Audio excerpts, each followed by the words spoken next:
In a bold political move, the Karnataka Cabinet has approved renaming Ramanagara district as Bengaluru South. Deputy Chief Minister DK Shivakumar made the announcement, stating the decision was within the framework of law.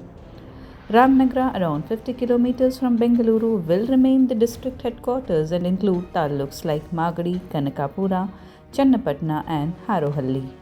When asked about the opposition's claim that development won't come from a name change, Shivakumar replied, "Let them wait and see." Despite objections from the centre and protest threats from JDS leader H.D. Kumaraswamy, who was Chief Minister when Ramanagara was carved out in 2007, the state cabinet is going ahead with the plan. A formal notification will be issued soon and legal procedures will follow.